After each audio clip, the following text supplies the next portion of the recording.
നാടെങ്ങും ഉണ്ണിയേശുവിന്റെ തിരപ്പിറവി ആഘോഷങ്ങൾ പൊടിപിടിക്കുമ്പോൾ തീർത്തും വ്യത്യസ്തമായ ഒരു ക്രിസ്മസ് ആഘോഷം കഴിഞ്ഞ ദിവസം തിരുവനന്തപുരത്ത് വെച്ച് സംഘടിപ്പിക്കുകയുണ്ടായി. ഒരു കൂട്ടം വിദ്യാർത്ഥികൾ തങ്ങളുടെ ക്രിസ്മസ് ആഘോഷങ്ങൾക്കായി തെരഞ്ഞെടുത്തത് ജനറൽ ഹോസ്പിറ്റലിലെ 9ാം വാർഡായിരുന്നു. കരോൾ ഗാനത്തിന്റെയും സാന്താക്ലോസിന്റെയും അകമ്പടിയോടുകൂടി വിദ്യാർത്ഥികൾ എത്തിയപ്പോൾ 9ാം വാർഡിലെ അന്തേവാസികളും തങ്ങളുടെ ദുഃഖങ്ങൾ മറന്നു. ആഘോഷത്തോടൊപ്പം തന്നെ വിദ്യാർത്ഥികൾ അന്തേവാസികൾക്കായി ശേഖരിച്ച വസ്ത്രങ്ങളും ചടങ്ങിൽ വിതരണം ചെയ്തു. പുൽക്കൂടൊരുക്കിയും അന്തേവാസികൾക്ക് ക്രിസ്മസ് കേക്ക് വിതരണം ചെയ്തും വിദ്യാർത്ഥികൾ തങ്ങളുടെ ആഘോഷത്തിന്റെ മാറ്റുകൂട്ടി. കേരള സർവകലാശാല ഗാന്ധിയൻ പഠന കേന്ദ്രവും തിരുവനന്തപുരത്തെ ഇവാൻ ബിസിനസ് സ്കൂളുമാണ് ഇത്തരത്തിൽ വ്യത്യസ്തമായ ഒരു ക്രിസ്മസ് ആഘോഷം സംഘടിപ്പിച്ചത്.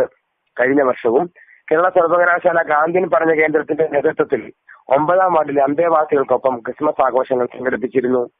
പഠനത്തോടൊപ്പം തന്നെ വിദ്യാർത്ഥികൾക്കിടയിൽ സാമൂഹ്യ സേവനത്തിന്റെ പാഠങ്ങൾ പകർന്നു നൽകുകയാണ് ഇത്തരത്തിലുള്ള പരിപാടികൾ കൊണ്ട് ഉദ്ദേശിക്കുന്നതെന്ന് കേരള സർവകലാശാല ഗാന്ധിയൻ പഠന കേന്ദ്രം കോർഡിനേറ്റർ ശ്രീ JM റഹീമും Ivan business school academic coordinator Shri AP പ്രതീഷും പറഞ്ഞു.